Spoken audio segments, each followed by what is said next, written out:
Dear students, hope you all are doing well and sincerely doing your study from home. You're utilizing the time properly.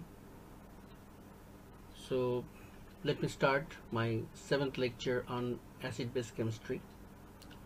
As I finished in my last lecture with the inductive effect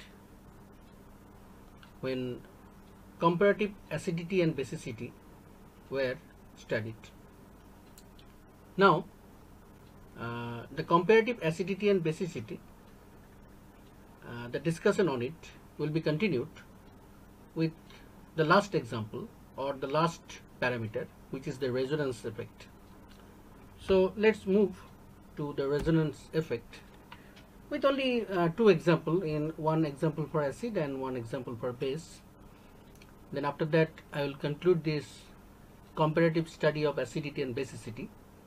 So here are 4 acids or acidic compounds which can donate proton.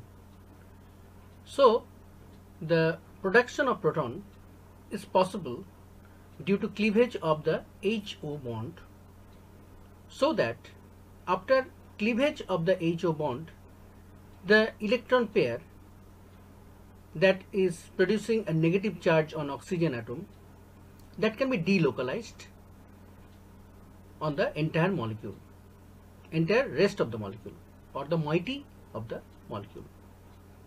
So as its resonance power or the delocalization capability is good, as good its acidity.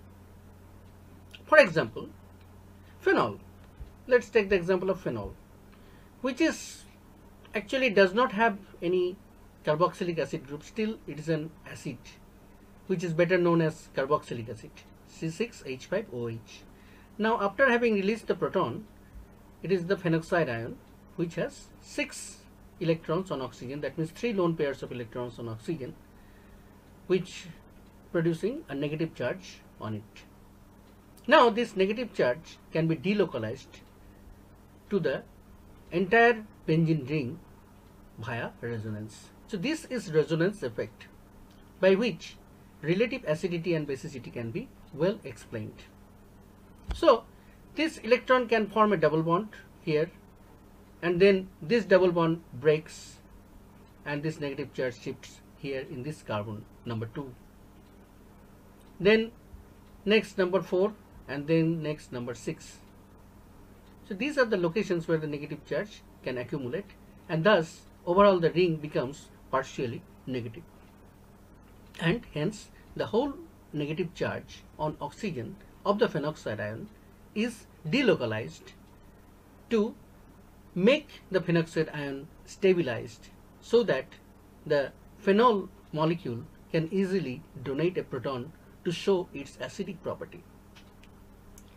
Now if we take the other derivatives of phenol, such as the nitrophenols. Now there can be 3 types of nitrophenols: orthonitrophenol, metanitrophenol, and paranitrophenol. Then among them actually all these 3 nitrophenols are stronger acid than phenol, because the nitro group is a strong electron withdrawing group. So due to the -I effect or the negative inductive effect, they are always pulling the electrons towards themselves. So it is accelerating the process of donation of proton from the OH bond cleavage. Now the negative charge produced on the oxygen atom can easily be delocalized throughout the benzene ring, and along with that the -I effect of the nitro group is accelerating this process. So all the nitrophenols are stronger acids than normal phenol molecule.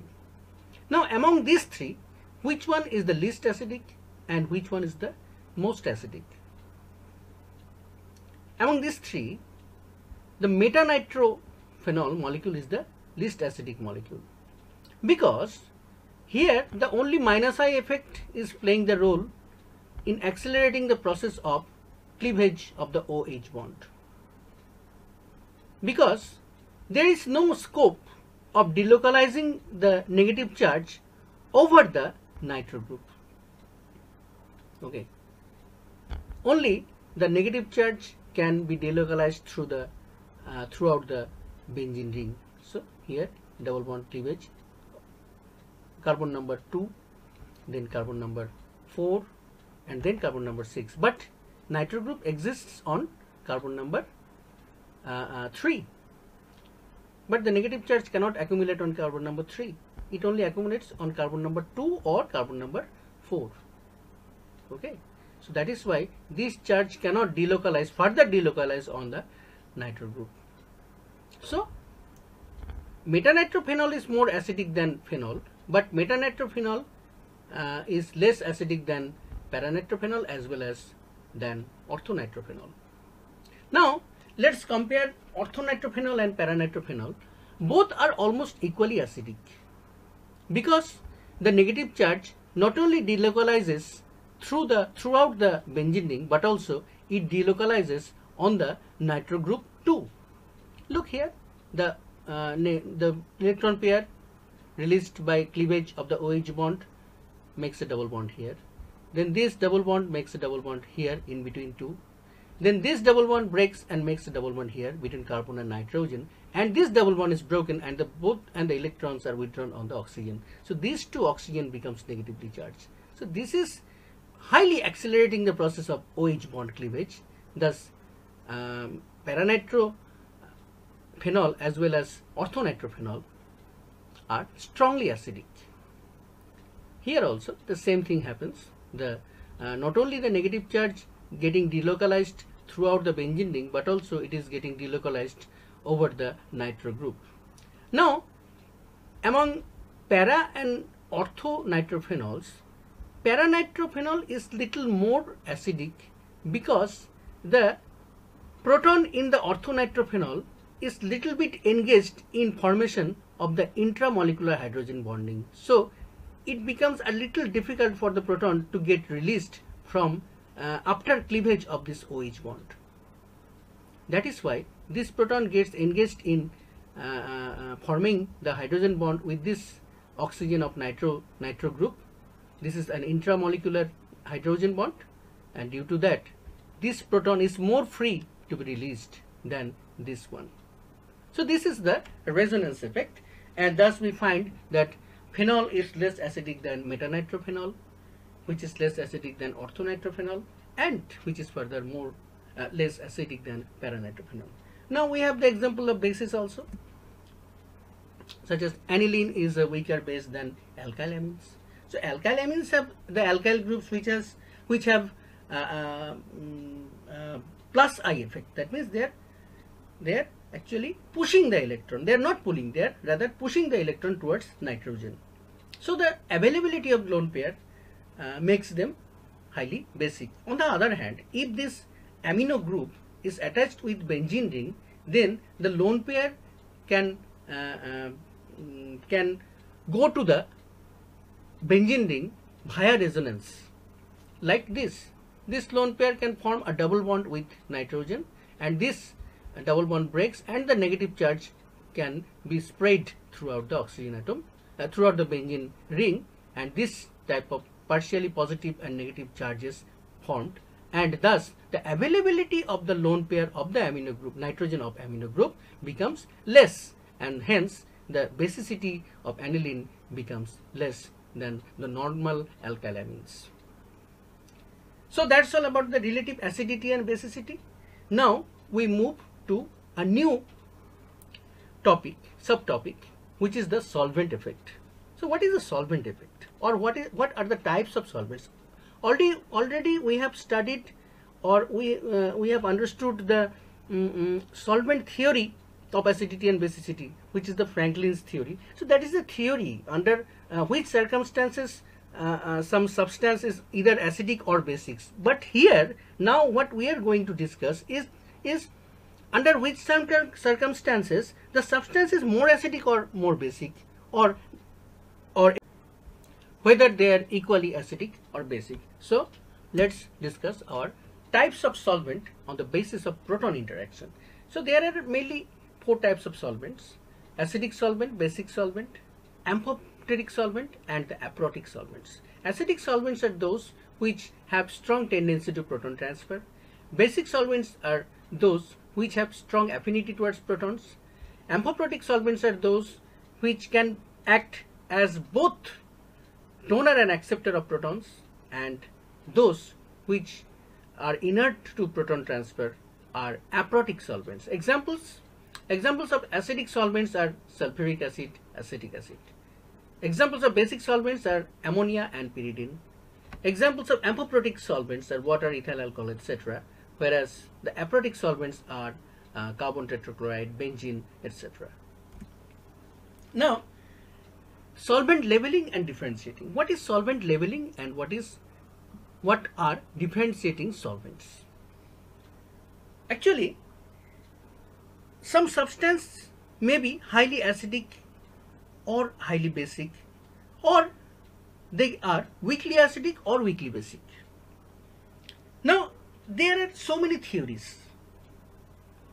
From Arrhenius to Usonovich theory, lots of theories are there.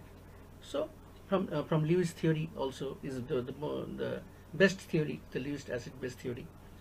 So, lots of theories, and in future we shall discuss another theory, which is the hard soft acid-base theory, which will be discussed later. So, lots of theories there, but we can compare the acidity and basicity of the substances without any solvent. But if they are dissolved in some solvent, the characteristics of their acidity and basicity, that means their strength of acidity and basicity, can be changed. So in this regard, if there are some solvents in which the acids and bases are dissolved and they are showing equal acidity or basicity, this effect is called solvent leveling effect or the leveling effect. On the other hand, if there are some solvents in which the acids and bases are dissolved and they are showing some different strength of acidity and basicity, then those solvents are called differentiating solvents. So this is solvent leveling and differentiating. So what is the definition of solvent leveling? The definition of solvent leveling is all acids tend to become indistinguishable in strength when dissolved in strongly basic solvents owing to the greater affinity of strong bases for protons, or vice versa. Or vice versa means the definition, the reverse definition. All the bases, just read out, all acids will become all the bases. So all the bases tends to become indistinguishable in strength when dissolved in strongly acidic solvents, okay, owing to the greater affinity of strong acids for hydroxide ions.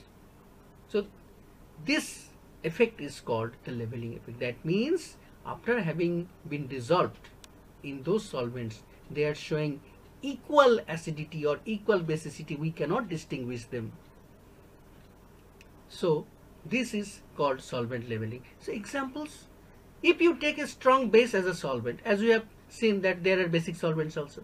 So in those solvents, acids, all acids can transfer all its protons to the basic part. So they are equally acidic. So you cannot distinguish them. So this is called solvent leveling. Okay. So let's elaborate a little.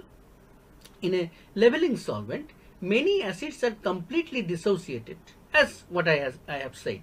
So they and are thus of the same strength. Okay, their strength becomes same. All acids tend to become indistinguishable in strength. Okay, their strength become indistinguishable. Such as perchloric acid is a highly acidic substance, whereas hydrochloric acid is much lesser, having much lesser strength. But when they are dissolved in water, okay, their strength become leveled. So perchloric acid is showing acidity nothing greater than H3O plus ion. On the other hand, HCl also showing acidity which is nothing greater than H3O plus ion, because in water H3O plus is the highest acidic substance.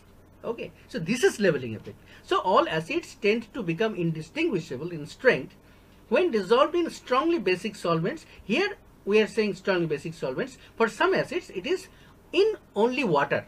Okay, so owing to the greater affinity of strong bases for protons.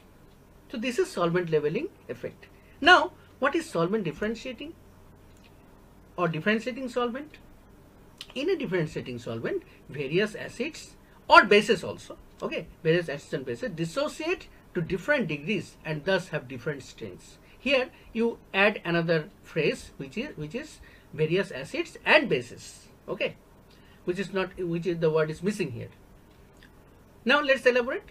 Weak bases are differentiating solvents for acids. So if you take the solvent which is a weak base, so within this weak base the acidity of different substances can be distinguished.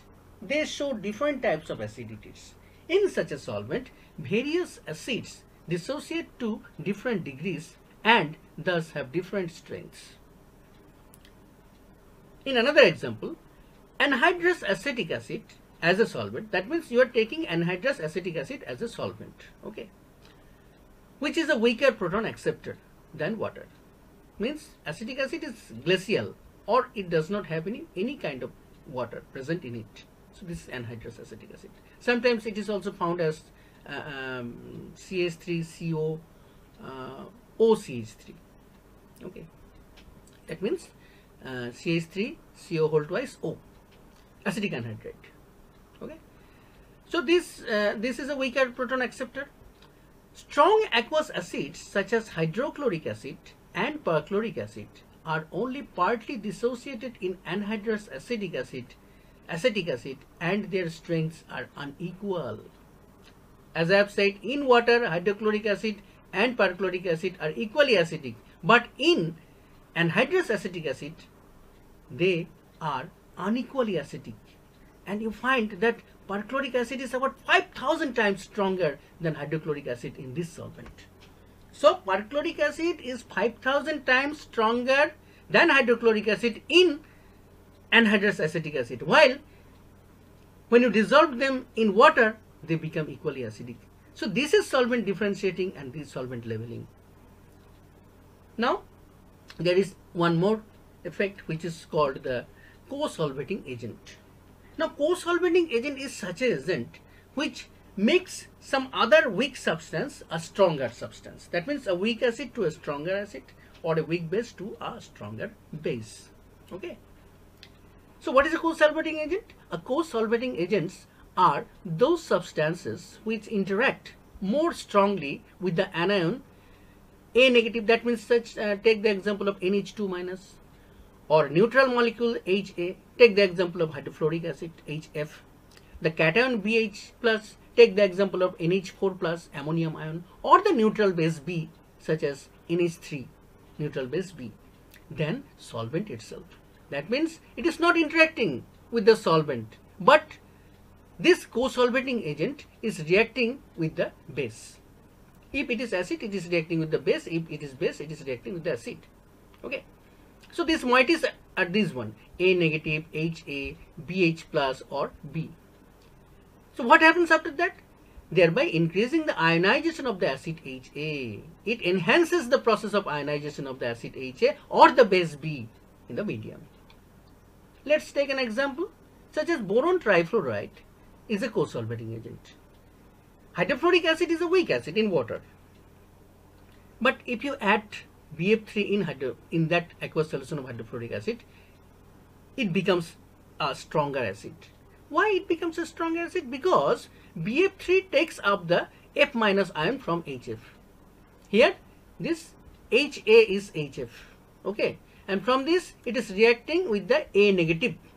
So it is taking the A negative from HF and it forms a complex ion BF4 negative. And this H plus ion thus produced combines with H2O to produce the hydroxonium ion. So it is producing strongly more number of protons, so it becomes strongly acidic. This is called co-solvating agent. That means BF3 is a co-solvating agent of HF in water. So that's all about the effect of solvents in acids and bases. Now let's discuss few questions on this topic. Question number 1. When water is used as a solvent, the leveling effect will prevent the presence of bases stronger than hydroxide. You have to explain this. Now the answer is, that means what is the question actually? Actually the question is, when water is the solvent, okay, then water plays the role of a leveling solvent, and it prevents all other bases to become stronger than the hydroxide ion. No other base can be stronger than hydroxide ion if dissolved in water. This is the leveling effect. So you have to explain this. So what is the answer? In water, hydroxide ion is the strongest base. Yes, OH minus, there is nothing stronger than OH minus. So this will prevent all other bases stronger than hydroxide to exist in the solution. That means what? That means there is only one boss, and under that boss all are their subordinates. No one can overcome, or no one can suppress that boss to become the boss of the boss. Okay, so OH minus is the boss of all here. Whatever be the stronger acid or stronger base, whatever it is. Okay, so that is why NaNH2 is a very strong base. Particularly in ammonia or pyridine, it is a very highly basic substance. But in water, it is not stronger than OH minus ion only. So that is why NaNH2 being an exceptionally strong base, it does not show its basic strength in aqueous solution. In its basic strength is only observed in solvents like liquid ammonia. That is the first question. Next, the second question is, why is acetic acid a strong acid in liquid ammonia? Now, acetic acid is a weak acid, as you know that. In presence of water, it does not completely dissociate. But if you take liquid ammonia as a solvent instead of water, then acetic acid also becomes a strong acid. This is leveling effect. So, in liquid ammonia, ammonia is a base, while acetic acid is an acid. But ammonia is a better base than water. And that is why when it reacts with acetic acid, then the acid-base reaction is complete. That means all the protons are transferred to the lone pair of the nitrogen of ammonia. So that is complete proton transfer from acetic acid becomes possible here. Therefore, the acidic character of acetic acid is improved in liquid ammonia. Similarly, in another example, HF is a weak acid in water, but it becomes stronger in ammonia. Okay.